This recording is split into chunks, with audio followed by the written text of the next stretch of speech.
That was pre-work. That was pre-work. Yes. Right. Hello, everyone. My name is Christian Buret. I'm head of the Secretariat, and today I'm joined by my esteemed colleague, Sarah Holson. We will be hosting, shall we say, the first part of this event, and then later on, our two colleagues, Jesper Jönsson and Hans Wevers, will take over. We've set aside approximately 1.5 hours for this event today, and we will start by explaining a little bit the state of play for the upcoming program, and later on focus on the partnerships in the new program. And then in addition to this, we have some time to cover and to answer your questions. Now, you should be aware that this event here today is being recorded. If you don't like recording, then turn off your camera and change your name and in the system, and that will give you the maximum anonymity that we can think of. And if that's not enough, that's nothing really for you. No, so but it should be mentioned that there will be the recording online. Afterward. Yes. Right. Okay. This brings me to the next point of the agenda. As you have noticed, the functionalities of Zoom have been disabled, but this doesn't mean that we don't want to communicate with you. We will interact with you by way of Slido, and those who have joined us early may have already answered some of the questions that we have posed to you. Again, we will be using Slido throughout the event to communicate, and if you have questions, you can put them in your the Q&A section in Slido, and we will tend to them as the last thing on the agenda. Also, if you do either not have a question or you actually like one of the questions, then you can also like it, and it'll just be further up on the agenda. Right. I think that's about it for now. So let's have a look at the first answers to the questions on Slido.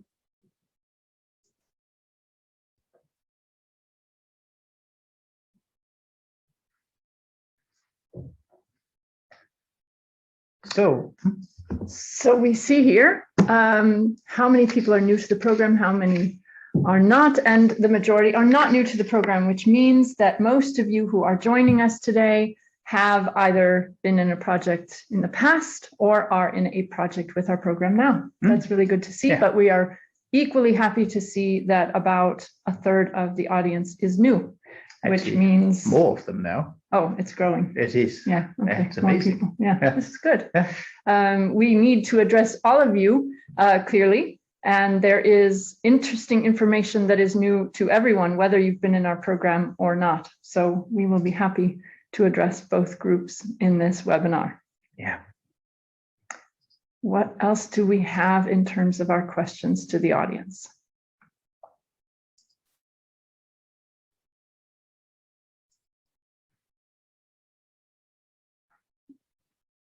We are looking at a small screen at this moment.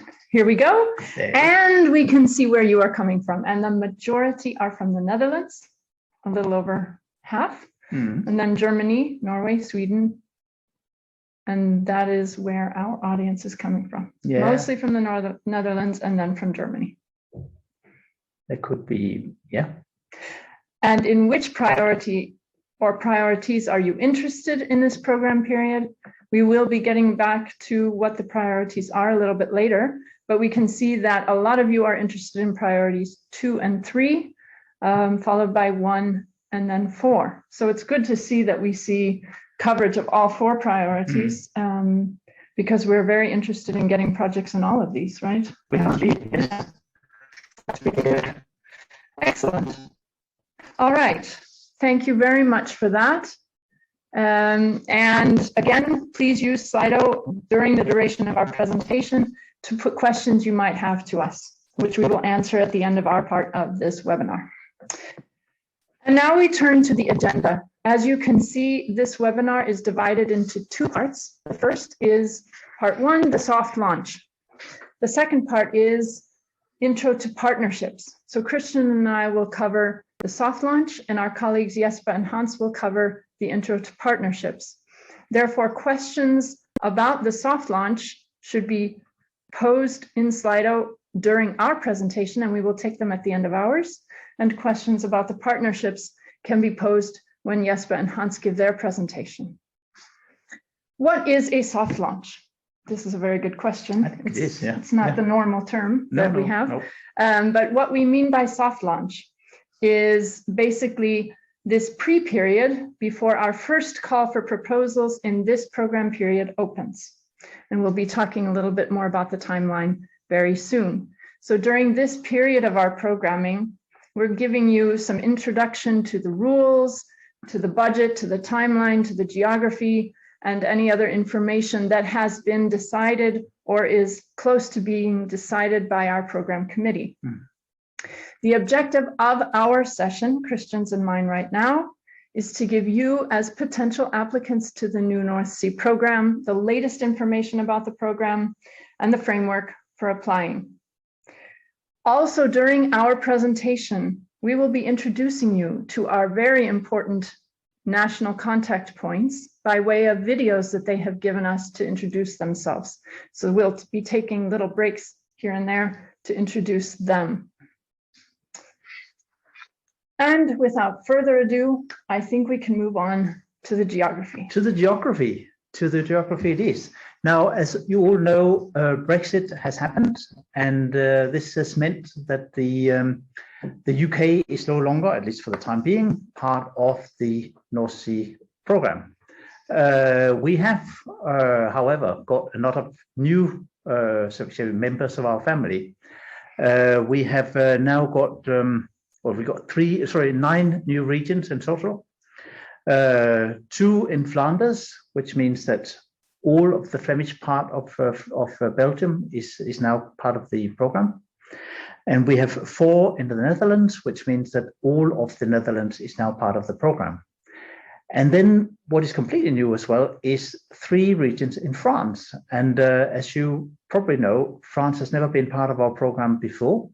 So we find it really interesting and exciting to welcome all these new people on board in our little family. Now, what kind of program is this? I think we should have the next slide. Yes. Now, if you have the idea or the impression that we are a big city program, just look at this little map. It can be a little bit difficult to see, but and don't mind the details, but the overall picture that it shows is this is from priority 1 in the current North Sea program. And it is a map of all the partners that are participating in that particular priority. And as you can see, this is not about sort of that they're all from Hamburg or they're all from Amsterdam or wherever. It illustrates that this is basically a priority or a program with a lot of regional and local players. And that's always been the case. But I think it's just important to repeat it to ourselves every now and then. If we had a similar look at another priority, we would, have a completely different sort of picture in terms of the partners, but we will still have the same message. This is a program for everyone, basically. And now, Sarah, will you tell us a little bit about the timeline? I would be happy to. Thank you so much. Yes. So during this programming period, our timeline has shifted, as of course it will, with delays and postponements, but also exciting things happening in between. And here you can see the most recent version of the timeline that we hope to be able to follow from now until the final approval of our first call of applications. As you can see, we are currently in the soft launch phase, started today, in fact. And this entails a series of 4 webinars. We will be telling you a little bit more about the upcoming 3 at the end. But that is the bulk of what we're doing in November, along with what we call our North Sea Conference, which is going to take place in Bruges from the 23rd to the 25th of November. Then in December, if all goes well between now and then, we will open officially our first call for proposals. During this entire period from now until the call officially opens, we will be making available our online monitoring system soon, not quite yet, but soon, to those who would like to see the application form in the system and start to work with it. So stay tuned. Christian will get back to that in a moment. Once the call officially opens, applicants can begin to submit their applications. The call will close in the spring. And what we're planning at this moment is to have a monitoring committee decision or meeting where decisions will be made on the small scale projects, a new initiative in our program, and our first stage applications, which we call expressions of interest. We are planning that now for June of next year. This will be followed by another monitoring committee meeting where we will decide on full applications, and that is currently scheduled for September. Of course, at any point, things may change, this timeline may shift, and we ask you to please bear with us in the case that that does, but this is the current plan for our program at this moment. Now we will take a short break and show you an introduction of 3 of our national contact points, those from Flanders, Sweden, and Norway.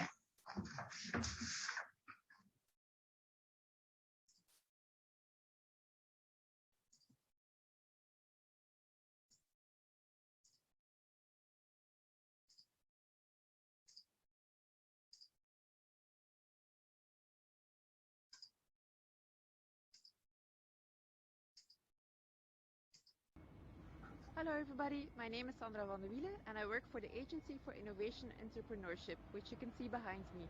I'm the Belgian National Contact Point. And why I love being a contact point is because I get the opportunity to meet people from all over the North Sea region and to help you develop your innovative ideas to make from the North Sea region an even better place. So let's get on the road together. Hi from Gothenburg, my name is Robin Stenström. I'm the National Contact Point from Sweden. I'm rather new to this position, but I believe that the best thing about being a National Contact Point is having the opportunity to work together with such driven and competent people from the various regions and countries around the North Sea. Hello, my name is Kate Clark and I'm the National Contact Point for Norway. I work for Vestland fylkeskommune.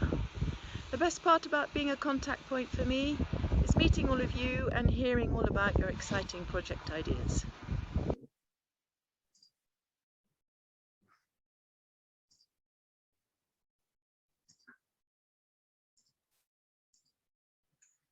And now on to one of the most interesting things for many of you, which is the budget. What kind of budget are we talking about? And what kind of grant rate are we also talking about? Now, those of you who have been part of the old program will notice that in terms of money, we are more or less at the same level as we were in the old program. But the grant rate has actually changed. We used to have 50% for all. Now in the new program, we will have 60% for EU country partners and 50% for Norwegian partners.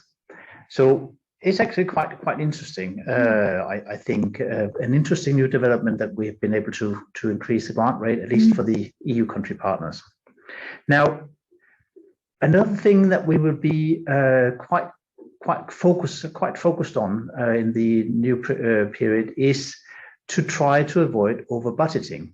Over budgeting is quite normal, and we do fully understand why people want to over budget, just to make sure you don't want to have not to be short of funding as you go along. The problem is that if you don't spend it, it won't necessarily to go to anyone else, so it might be lost. So what we will do is to focus a lot on avoiding over budgeting. we will be focusing a lot on keeping you to your budget. And if you, on your way, we can see that this is not going the way it was anticipated, which can happen, then we will be in contact with you to see what we can do about it. So that's the message, not a threat or anything like that. It's just an information about our focus in the new program. Now, in terms of administration, we all know that there's a lot of red tape involved with doing Interreg projects or any EU project. But what we've been trying to do is to make as few changes for applicants as possible. The overall principle being, if it works, why fix it? We have been very focused on removing those or changing those places where we can see people sometimes get it wrong. One of the good examples is in terms of staff costs, where some of the ways of calculating staff has proven to be very difficult for people to work with in practice. So we've done something on those issues. We've also simplified the state aid rules, and we have been trying our utmost to harmonize with other programs as much as we possibly can. A good example of that is actually the grant rate we just talking about before, where we will never get up to the level of Baltic Sea, but we will now be operating on the same level as, for example, the Northwest Europe program. So we try to make it as easy for people as possible. Mm-hmm. Now, we have some more national contact points, and I'll be very happy to see the next couple of videos.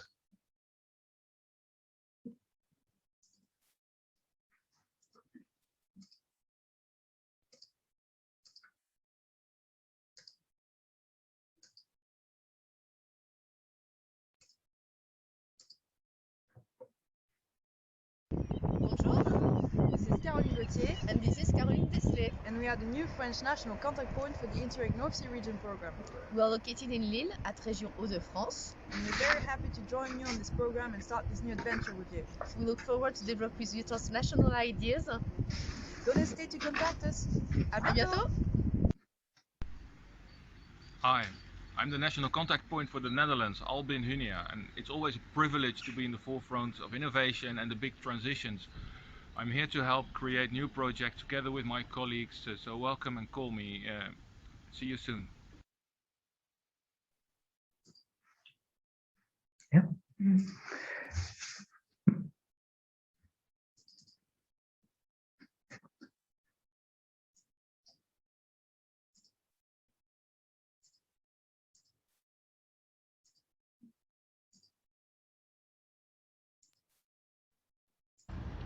Hello, my name is Nick Stammer and I'm the current replacement SCP for Germany and the Interreg North Sea program. In a few weeks, my new colleague, Annika Rix, will take over. But in the meantime, I'm very excited to see all the new projects and ideas being brought to the table in the new North Sea program. For me, Interreg is a perfect example of what Europe has become. The perfect example of what we, as people, have learned in the past 80 years. And that is that through multilateral cooperation and exchange, we can build a better and greener future for us all. And I can't wait to see that spirit in action. That was really interesting, wasn't it, Sarah? Yeah, actually it was. Yeah, it's also good to know that you don't have to rely on us. No. You can actually get hold of someone regional in your own country. That's right. Except for Denmark. Yeah. That's right, Christian. We do not have actually a national contact point in Denmark. And for those Danish partners that are interested in participating in our program, we encourage you to reach out to us at the Joint Secretariat in Viborg, Denmark. It's really good to see that they're also enthusiastic and they're ready to help you. And they don't just look nice, they are actually nice. They are really nice people. Yes, yes, and very approachable. So yes, exactly. Yes. So now on to the types of projects that we will be having in this new program. Again, we have a new initiative in the new program, which we call small scale projects. This is something that has been developing in the last, I would say, 12 months, this concept. And it has some boundaries to it in a way that we do not for our regular projects. And I will go over those quickly with you But please keep in mind, we are having a separate webinar on the topic of small-scale projects next Wednesday at 10 o'clock. So please join us if you would like more details at that time. But what we mean by small-scale projects is basically projects that are smaller in scope than our regular projects. So for small-scale projects, we're looking for partnerships of between 3 to 7 partners. From these 3 to 7 partners, we need to see at least 3 countries represented, 3 of the participating countries in our program represented. The time scale of small-scale projects is up to 18 months. So that is pretty significantly shorter than our regular projects. We will allow total budgets of up to 500,000 euros, and that is total budget, not co-funding. There is a suggested minimum budget of 200,000, but that is not a concrete number. It's just a suggested minimum. And finally, we offer something to small-scale projects that is not the case for our regular projects in terms of the financing, and that is what we call a simplified cost option of staff costs plus 40% on top for all other expenditure. This last item is still under negotiation by the program committee, so this is not necessarily the end of the discussion, but it is clear that the simplified cost option will be offered for small-scale projects. And what we're looking for when we're looking for small-scale projects, we're looking for standalone projects that have a concrete objective and can reach that objective within their project lifetime of 18 months. Maybe they do lead to a regular project in the future, but they must be able to stand alone and reach their objectives within the 18 months. And then the reason behind them, or what we're looking for in particular, the focus of the small-scale projects may shift over the program period, and you should stay tuned for our guidance note for each call for proposals to see what is the particular focus of small-scale projects for that particular call. And I think that's it for a good this intro, right? Yeah, I think so. Okay. I think so. This is new territory. We will need to figure it out basically between us, how we can get it all to work. Yeah. Now, what's not new territory are what we call the regular projects. Now, we're talking about normal projects between 8 and 15 partners. We have a minimum of 3 countries.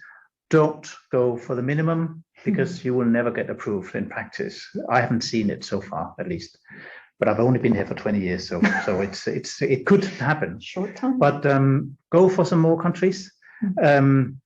We expect a duration of 3 to 5 years and a total budget of 2 to 6 million euros.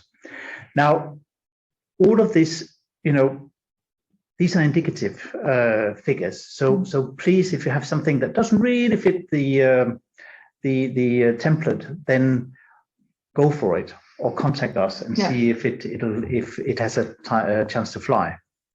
Now, another thing you should be aware of is that normally we apply a 2-stage application procedure. So you start by for a regular project to show we start by an expression of interest. If that one is approved, then you can go on to develop your regular project, your full application, and have that decided on by the monitoring committee. Now, for this particular first call, it's slightly different because we would like to have some really good projects up and running right from the start. So therefore, for this call only, it'll be possible to skip the EOI stage. You can and go for submitting a full application right at the first call. Now, if you don't have to do that, you can still go for the EOI, the expression of interest, but it is an option which is open for you. And we hope some at least will make use of it. Absolutely. Yeah. But what about the content of these projects? That is a very good question, Christian. And this is something that we've been working quite hard on for a year and a half, I would say. Yes. And the program committee has given us lots of ideas and comments and feedback. And the point at which we are now is that we have basically finalized the content, but there are still some details to be worked out. So here you can see a very nice schema of our priorities, the priorities we will be supporting in the new program. There are 4 main ones, and those are robust and smart economies, a green transition, climate resilience, and better governance. Within each of these priorities, we support between 1 and 5 specific objectives. These are a bit of a narrower version or a narrower topic within the priority, which come from the regulations that govern our program. And you can see these here, as well as what you see at the bottom, 3 spotlight themes.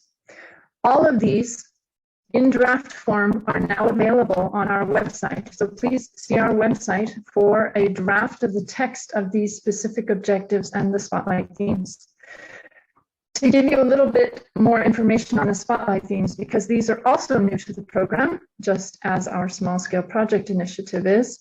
Spotlight themes are basically topics that are important to the program area, but are running through all 4 priorities. So they're not the main focus of a project. The main focus of a project has to fit within one of the specific objectives. But you could, for example, have a project on multimodal urban mobility that involves digitalization, or strengths and challenges in the North Sea Basin in a project that is covered under the climate resilience priority.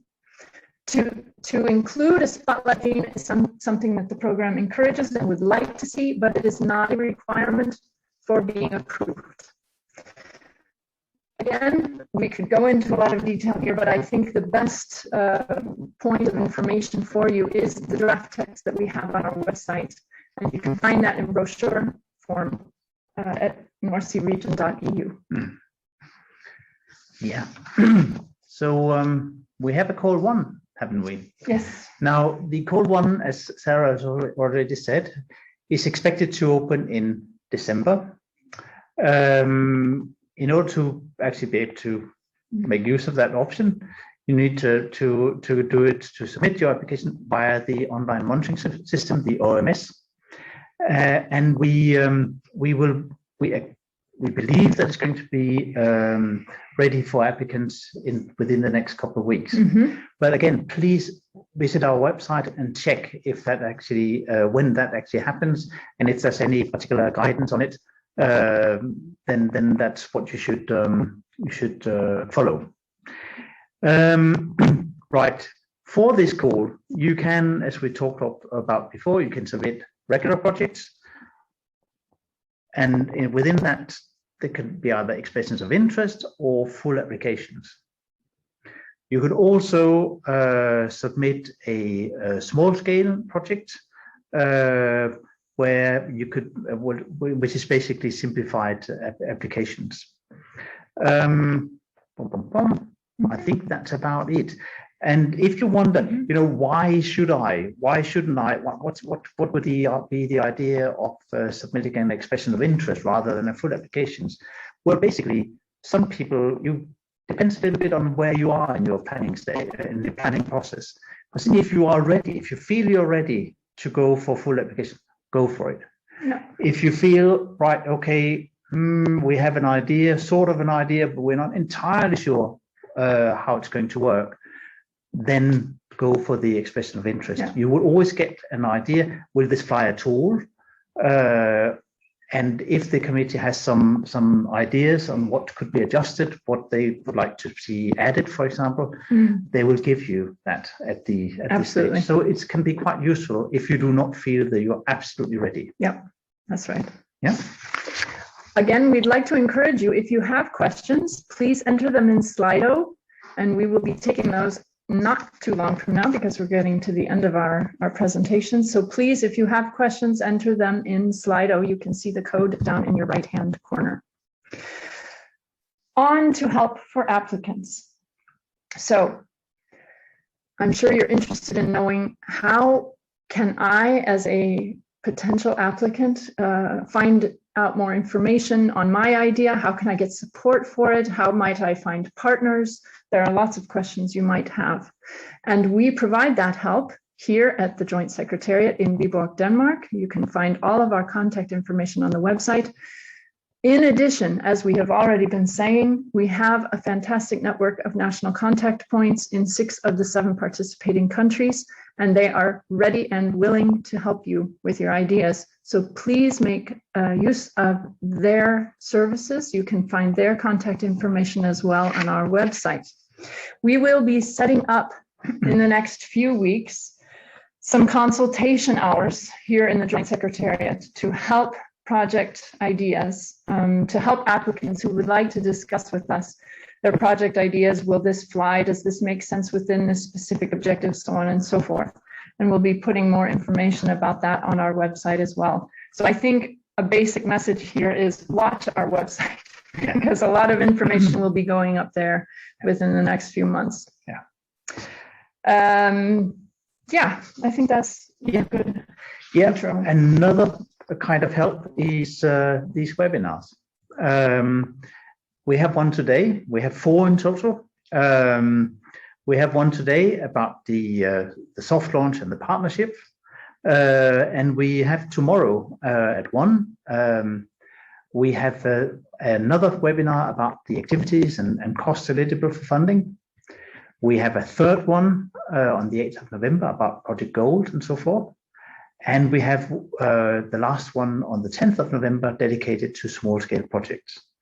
And we hope to be able to give you all the information you need. But if there's something that somehow hasn't been addressed, or maybe we've been a little bit difficult to understand in some of the advice, please get in touch with us or get in touch with the national contact points, because we're basically just here to help you. That's what we get paid for, and we like it. Yes, we actually enjoy it. Yes, we do. And then I am very excited to meet, I hope, a lot of you at the North Sea Get Ready event in Bruges on the 25th of November. I think that's it, isn't it? Yeah. So, very good. It's time for questions. It is time for questions. So let's see what we haven't answered that people might like to know. And let's hope we can actually answer some of them at least. Yes. Otherwise, we'll talk around them.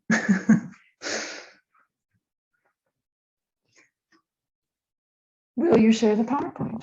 Yes, absolutely. In addition to a recording of this entire session, we will share the PowerPoint on our website. Again, the website seems to be quite key.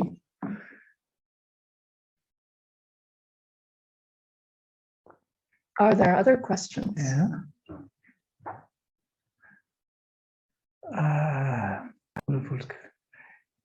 Well, the idea is for the meeting in June is that if we by full-scale projects are talking about regular projects, then no, they will not be approved in June. The idea is to have split it up, and it's simply for logistical purposes. We are only a few people here, so that we decided to split the tasks, so we address the small-scale projects in June. And then we go for the regular projects in September. That's the idea. Yeah, and the expressions of interest also in June. Yeah, true. Yes. Sorry.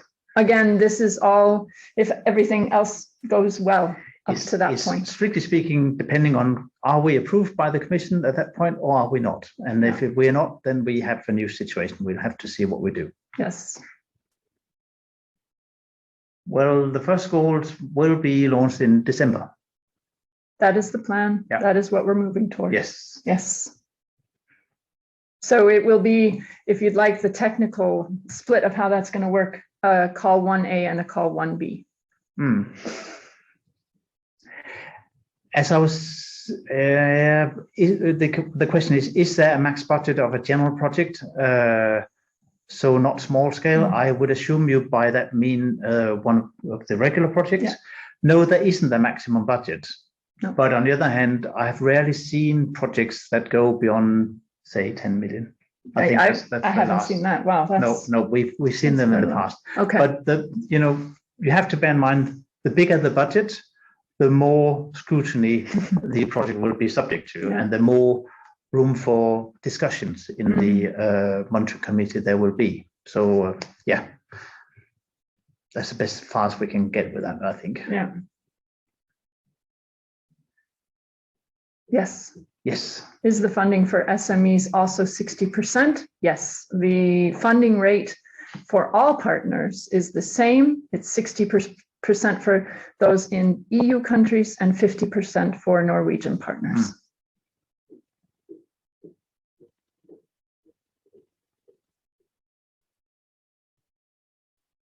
Do we have when in spring will the exact deadline be? That at the moment is what we call a movable feast. Yes. One of Christian's favorite phrases. Yes. It is not yet crystal clear, but that is why we say spring. Yeah. We will give you some months to get your application ready and finished. Yes, and we will simply depend on the decisions in the program preparation group. Yeah. Well, when are the specifics and details about the admin and state aid available for the North Sea region program? Well, the thing is, we have most of the fact sheets, which is where we find the program rules. We have them, most of them approved by the program preparation group, and we will present them tomorrow, basically. There will be more approved at the next meeting. Yeah. So we believe that the whole package, unless something goes completely wrong, will be ready by at least before the end of this year. Yes, definitely. Really? Definitely Yeah, that, yeah. And we're not promising too much, I think. No, but you will have your preview tomorrow during the webinar at 1 o'clock. Yes.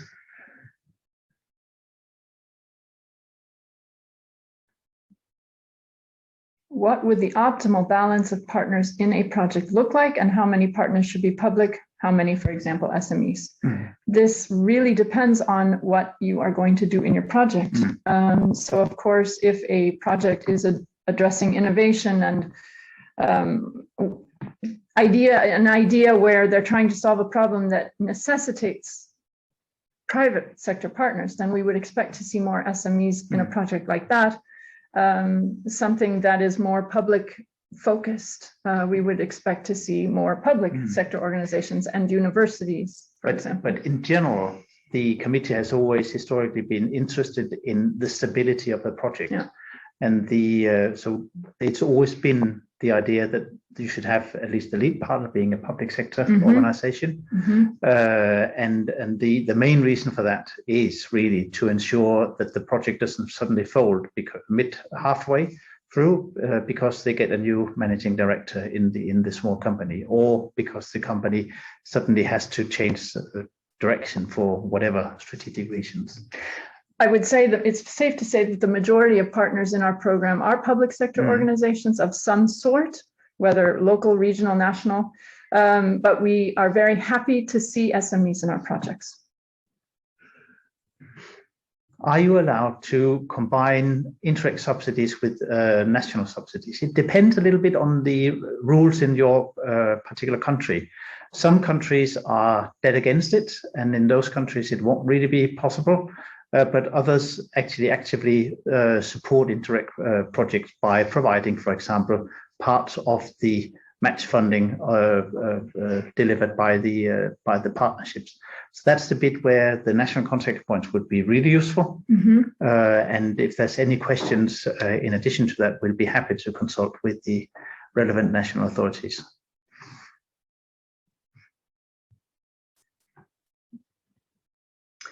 Is there a certain amount or percentage of the total ERDF planned to be allocated in the first call?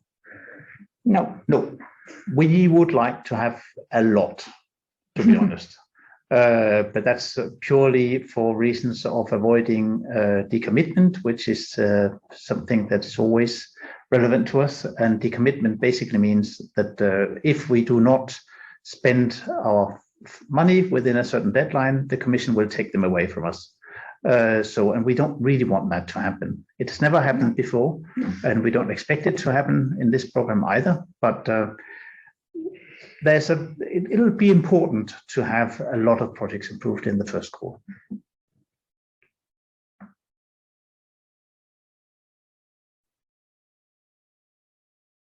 Will there be a market to share project ideas and look for partners? I would say we did already have a very preliminary round of webinars before the summer holiday where we allowed potential applicants to pitch their ideas and find partners, but that was a very first attempt. A next attempt would be actually meeting in person at our conference at the Get Ready event that Christian described earlier, where there will not necessarily be an idea pitching session, but there will be many people coming together and talking amongst themselves during breaks and so forth. In addition, we will be hosting a platform on our website. It is not quite ready yet, but on there you can share your idea and try to find partners on that idea. So those are the initiatives right now that we have in place for this. Yeah. If we should say a little bit, one thing we forgot about was the event we had with the great support of the French regions at the European Week of Regions and Cities, where we also had, shall we say, project pitching their ideas. So that's also worth to. I think they must still be there, the recordings of that. Okay. So but let's see. Yeah. If not assessed in June, what do you think is a benefit for applicants to go for a small full-scale project before the end of June? Well, the main advantage to going to a full application in this first round is that this is the only round in which you can do that without going through the expression of interest stage. So even though we are anticipating that the decision meeting for full applications will be in September, it is an advantage to those who want to go directly to that stage. And it is the only opportunity during this program period to do so. I think that's a signal. That's a signal, yes. You've had too much of us. And but thank you very much for your patience. Yes. And we will be replaced now by we will with colleagues, but they are very nice. Yes. And they will take you through the second part of this session here today. Yes, so please stay in your seats for part 2 of this webinar on the introduction to partnerships. Thank you very much. Thank you.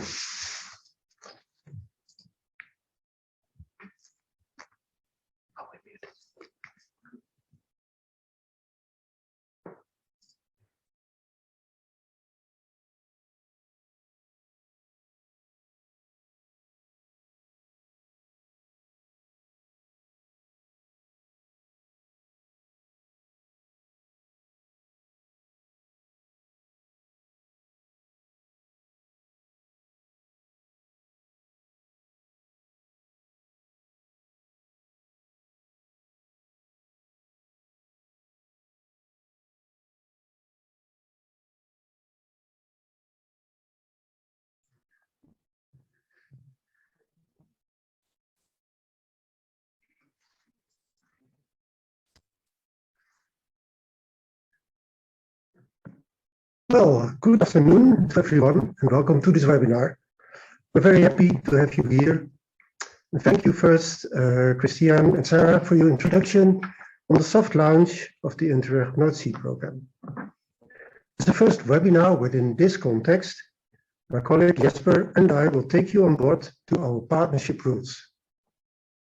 But not before Jesper and I have introduced ourselves.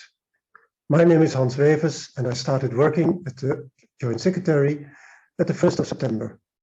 I come from the Netherlands and I'm now settled in Viborg. Jesper? Thank you, Hans. My name is Jesper Jönsson. I'm from Sweden and I am also a project advisor here at the Joint Secretariat. Good, thanks Jesper. Sarah and Christian already mentioned about the household rules.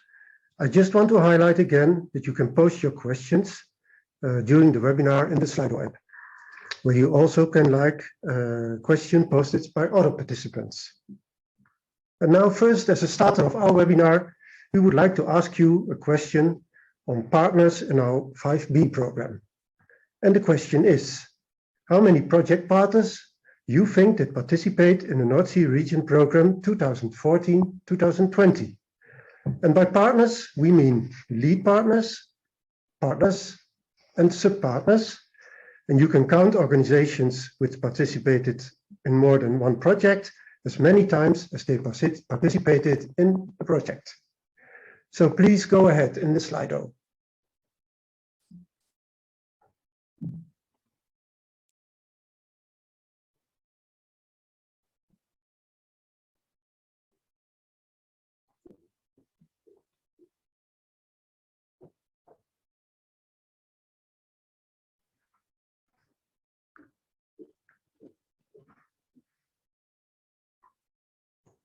Okay, we see the answers coming in. We see quite large range of numbers of participants. Just wait a few seconds.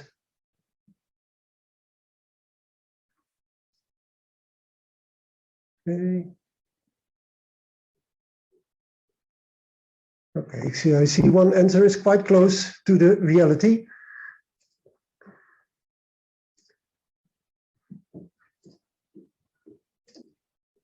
Good, thank you. Thank you for answering or sharing your best estimation or guesses with us. And maybe there were even forward calculations, but I saw one answer, it was, I think, 1960, which was quite close. The correct answer is that 1979 partners participated or are still participating in the projects in the 5B program. Good. Jesper, can I give you the word for the first introduction? Yes, of course, Hans. Thank you very much.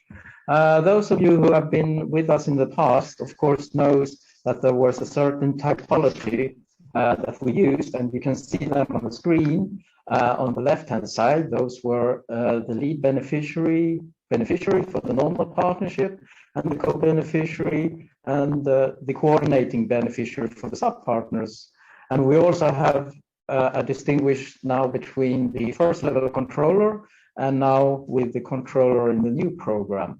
And of course, the new terminology is on the right-hand side, the lead partner, partner, and sub-partners. So yes, there is a new wording, and yes, it is easier to pronounce as well. So that is the good thing. Next slide, please. So this webinar is all about the partnership. And the partnership, what is that? Well, it is the team that comes together for an application, regardless if it is a small-scale project or a regular project. And today we will cover mainly what constitutes a relevant and viable partnership. This is, of course, something that you need to consider for your project application. And furthermore, we will also explore the roles and responsibilities of the lead partner, partners, and sub-partners. Yes, thanks, Jesper. First, we would like to mention an important geographical aspect of the partnerships. Christian and Sarah already introduced the new program area, and we would like to add, in the context of partnerships, that as a general rule, partners are located in the North Sea program area. European funding granted under the North Sea program is meant for the development of the North Sea area. And if a partner or project activity included in your application as part of the project is located outside of the program area, whether inside or outside even the European Union, the selection of that project shall require explicit approval by the managing authority. The activities and the partners outside the program area must contribute to the objectives of the program. Summarizing, we could say that the involvement of the partner must provide a clear benefit to the program area. Or maybe in other words, it should be explained that the application, why a partner located within the program cannot provide the same benefit. Next slide, please. Good. Also already touched upon by Sarah and Christian are the new type of project, the small-scale project. And also we would like to highlight here something with regards to the partnerships. Small-scale projects, as you can see, requirements and the characteristics of small-scale projects differ from what we used to call the regular projects. The number of partners required for small-scale projects is between 3 and 7 partners. For regular projects, this is 8 between 15 partners. However, the minimum number of countries in which partners are established is with 3 countries the same. Oh, thank you, Hans. So, how to structure your partnership? This is the main question. And this is also one of the most important aspects once you're creating your application, regardless if you go for a small-scale project or a regular project. The partners you select will have a major impact how we are assessing your application. It is like, if you like, creating a football team. You need a defender, you need midfielders, and you need attackers. In other words, you need different competencies, expertise, and knowledge in order to score that goal that will win you the game. Same applies for an application in our program. You will need, most likely, members from the public administration, small and medium-sized enterprises, the knowledge institutes, the universities, the NGOs, in order to reach the objective and the indicators that you have identified together. That means that you have to clearly consider to whom that you will involve in your application. You need to define the role, you need to set the identify the contribution, but most important, also the benefits, not only on partner level, but mainly on the transnational partnership. As said by Hans, there is a minimum requirement of 3 countries, but in practice, we have seen that the average number of countries varies between 4 and 7 in the individual projects. We have also seen that the average partnership do involve around 12 partners, but the wide range is between 6 and 24. So again, the partnership size and the structure should always reflect the competences and experience needed to execute your project. So you will need to consider and reflect about your transnational approach. That is, how are we as a team facing and addressing our common challenges? And more importantly, what do we need to do and how will we do it in order to reach the solutions and to score that goal and win the game? Next slide, please. So in order to find or compose the partner search, there are at least a couple of issues that you could reflect upon. Of course, you should use your own network. That is the people and the organizations that you know and trust. Maybe there are also members there that you have worked with previously during your in earlier projects. Secondly, you should, of course, contact your national contact points because they are invaluable assets when it comes to identify and also get in contact with those contacts that you might not have in your first network, as said before. Also, as said before, we have a new geography. That is that we have new areas within Flanders, the Netherlands, and in France. So you should, in particular, consider those. We will also have a new project idea section on our website, and it will be hopefully launched in November. And here you can share your project idea, and that is also another way to find and establish your partners and partnership. Please, next slide. So, what is a partner? Well, we have said it before. A partner or a partnership is simply the team that comes together for an application. And again, those different players, either if they are coming from a public administration, SME, knowledge institute, universities, NGO, they are all about being there, initiating in and implementing the operations. Everything from pilots towards defining the different success and goals of your project. There is also, of course, another way to be involved. You can subscribe or become external as an external expert, or you can also provide a service as long as it is in line with the applicable procurement rules. What is different, what is not different, but what is very important to underline is that every partnership is managed by a lead partner. And this lead partner is also always the main contact towards the joint secretariat. And this is normally led by a public body. And in the next few slides, we will now address the various roles and responsibilities. Yes, thank you, Jesper, to tell us about the very importance of a viable and relevant partnership. To take this a step further, being a partner in a North Sea region project brings along responsibilities. And indeed, these responsibilities are due to many factors, such as transnational cooperation, the implementation of your project objectives, achieving project results, and spending of your budget. Therefore, a partner must comply with the subsidy contract.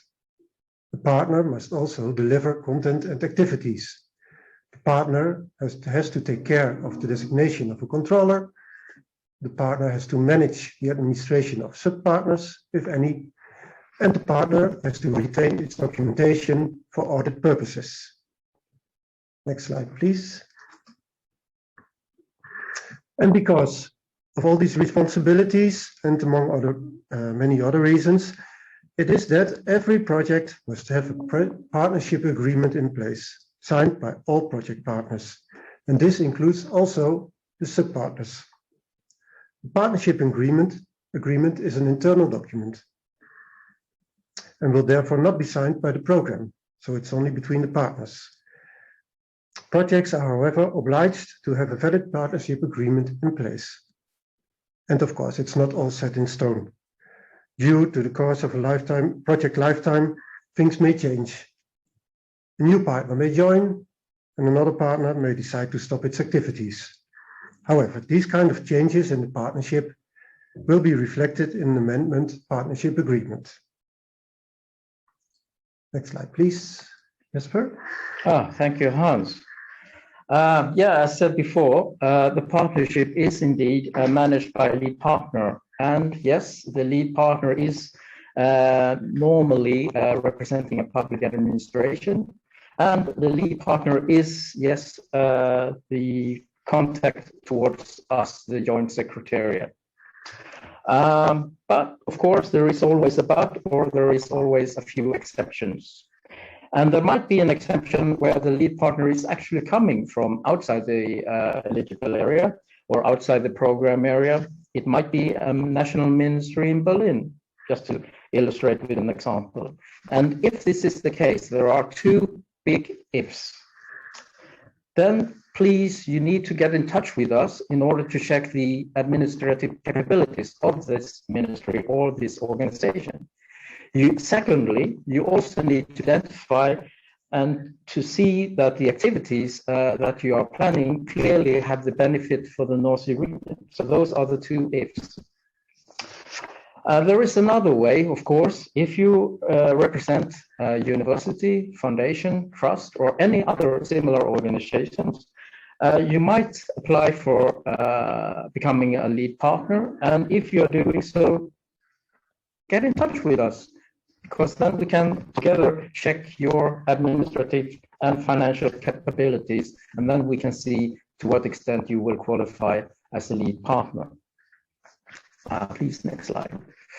When it comes to the lead partner, we normally talk about three main factors, if you like. And those are the main criteria. And it is obviously an advantage if you have been with us in the past or in the other European funding schemes where you have shown your operational capacity leading either a national or a transnational project. Second of all, it is also, of course, very important that you have the different capabilities when it comes to the personnel, when it comes to the financial and also the legal obligations. And thirdly, which we do not hope, but you also, as a lead partner, have the sufficient funds should you have to repay any money back to the program. But of course, that will never happen. Next slide, please. So if you are a lead partner, and yes, if you have been approved either through a small scale project or a regular project, of course, there are a couple of responsibilities. And just to give you a little bit of flavor, we have identified three main things. Of course, it is the legal obligations, where you need to sign the contract, of course, with the management authority. And as Hans said, about the partnership agreement, of course. Thirdly, and maybe more importantly, in order to get the European money, of course, you need to coordinate, manage, and operate the reporting. So those are the main aspects that you need to handle. But of course, once you have been approved, we will, of course, provide you with this more in detail. And of course, if you do this in detail, you will do, as the picture illustrates, you will score yet another goal. Hans. Yes, thank you, Jasper, for this nice bridge. After explaining partners, the partnership, and the lead partners, we come to our final topic, which is the topic of sub-partners. The great majority of project partners will be either lead partners or partners, as mentioned and explained before. However, there is this third option to become a sub-partner. This option is typically meant to encourage the participation of small organizations with limited resources, or the other way around, larger organizations that only wish to play a very limited role in the project. For example, acting as a test case in a small pilot. Important to mention here is that the sub-partner, can only have a sub-partner in the same country. Next slide. Good. Before we come to an end of our webinar on partnership rules, we would like to wrap up with you what has been discussed through highlighting a few of the main points per topic. And we start with the partners. The partners, as just mentioned before, are public or private bodies established in the North Sea program area. There are different requirements between small-scale projects and the regular projects. And very important, consider a relevant partnership for your project. The lead partner is a public body established in the North Sea region program. And it has sufficient availability of resources and capacities.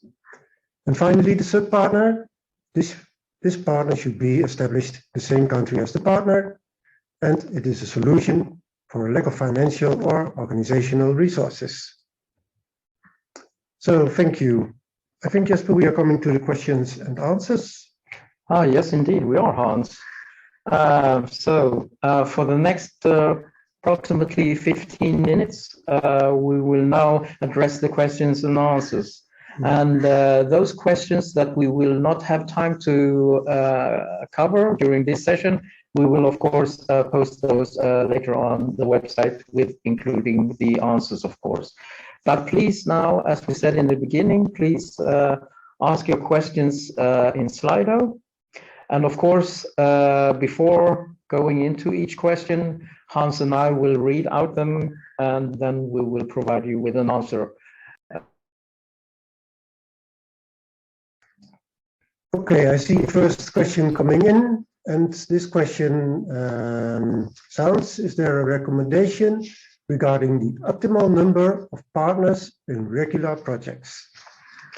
Yes, thank you, Hans. Well, this is always a tricky question, and we did provide you with the with the numbers from the current program period, where we have seen the main average number when it comes to a number of partners in regular projects, that has been varied between 6 and 24 partners. But again, it is not always about the structure and as such. It is, of course, as we said, it is all about what you put into the project in terms of your expertise, your knowledge, and what you will benefit out of it. That is on partner level. But then, of course, on the transnational partnership level, there is again the approach where you need to describe and justify why are you having the X number of partners involved, what do they contribute, and what will each win on it. And again, it will be translated not only through your approach, but also in your work package description, and more importantly, how it will address the indicators, of course, especially when it comes to the pilot. So it is a kind of a complex, not a complex, but a difficult mix. But as long as you have the right ingredients, normally it will be fine. So we have the second question.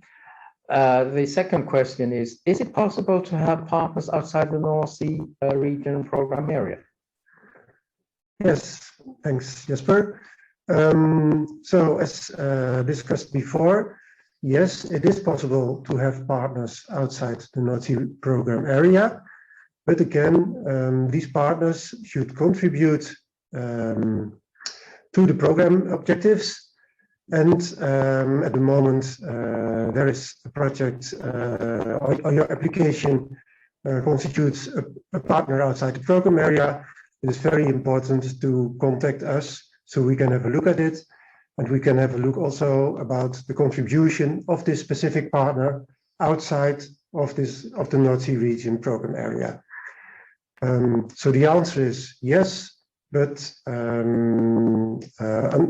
with discussion with us from the Joint Secretary, and finally also with a clear clarification in your application why this specific partner is important for your project. I see another question coming in, which was, can a UK partner still take part of the projects in our program? Thank you, Hans. Well, for the new program, the answer is simple. Unfortunately, no, they cannot, because the UK beneficiaries are, as said and explained by Christian before, due to Brexit. So no, they cannot, unfortunately. So we have a next question. Can a higher education institution be qualified as a public body and thus becoming a lead partner? Well, this was discussed before also, and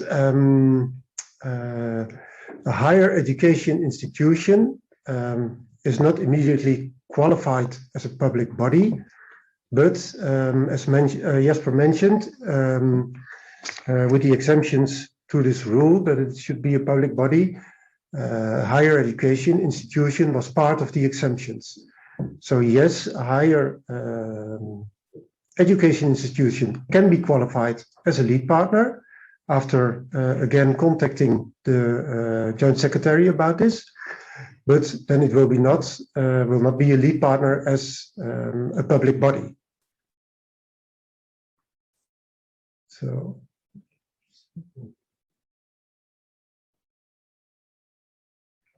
there is another question coming in. Letters of intent necessary. Any other preparative actions or documents needed?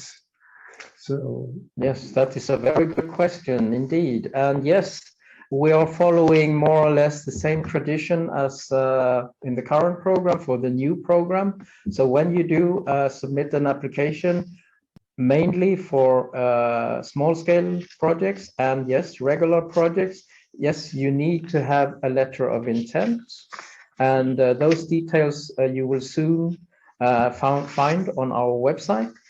And when it comes to other preparatory actions or documents needed, yes, sometimes depending on if you are a private partner, normally there is or there will be a document related to state aid, but those documents will also be available, and more information about these preparatory actions will also be published in our guidance notes.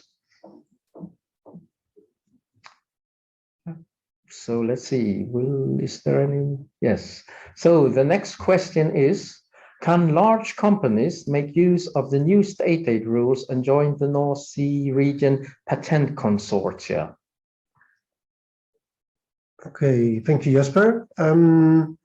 Well, maybe we have to cut down this question a little bit into pieces. First, large companies can make use of the new state aid rules, and therefore also join North Sea region project consortia. But I'm not sure what is meant with the patent consortia. So maybe this is a question we have to take home and reflect on later on. Yes, let's do so, because it also relates to the actual content, what they actually address in relation to the patent consortia. Yes. So the next question coming in. Okay, do sub-partners also have a funding rate of 60%? Well, the answer is yes, as long as they do not come from Norway, because then they will only get 50%.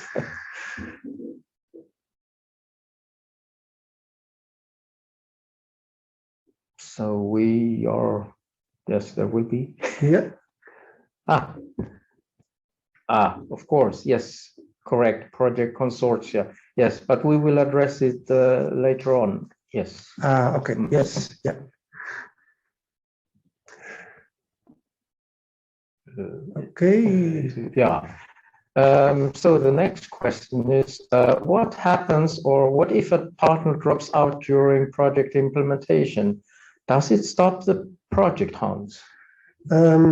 Yes. Well, fortunately, it does not stop the project. These kind of changes can appear due course the project implementation. Sometimes it takes 4 years to implement a project, and of course, different things will happen. And sometimes, unfortunately, indeed, a partner drops out during this implementation. However, it may be necessary to find a new partner to fulfill the activities, if the activities cannot be spread over the other partners. And this will be reflected then in an amendment to the partnership agreement. So, so the answer is no, a project will not stop if a partner drops out, and we will look for a solution. Of course, you can contact us to support you by this, by these kind of issues. Oh, and we already have a new question immediately following. Should intellectual property be considered in the partnership? Jasper, could you say something about this? Yes, thank you. Yes, this is of course also an important aspect of the partnership. And normally we do say, when it comes to intellectual property, that these items should of course be reflected. And in some circumstances you need to consider them, but these are mainly issues that you need to address after you have being able to implement successful pilots, and where these products, processes, services may lead to something that you need to protect as such. So that is the short answer to this. So let's see, the time is kind of running, if you like. So thank you very much for the questions and answers. As said before, we will, those few questions that are still coming in, including the one that we parked, we will address it later on our website. Before concluding, we would like just to flag again that this was the first webinar of a couple, mainly 4. And yes, we are already live tomorrow. Then we will address the project expenses between 1 and 2. And that will also happen on the 8th of November, where we will talk about a little bit more about the intervention logic and the famous indicators in the new program. Then the last webinar will actually be on the 10th of November, but behold, it is a different time. It is between 10 and 11, and this addresses the small-scale projects in the new program. So we can go on to the next and final slide. And on behalf of Sarah, Christian, Hans, and myself, and of course the technical crew, Femke and Christopher, we would like to thank you very much. Yes, indeed. Yes. And we are looking forward to your new partnerships and your new applications. And we hope to see you also at the North Sea Region Conference in Bruges. So thank you very much. Thank you very much. Bye-bye. Bye.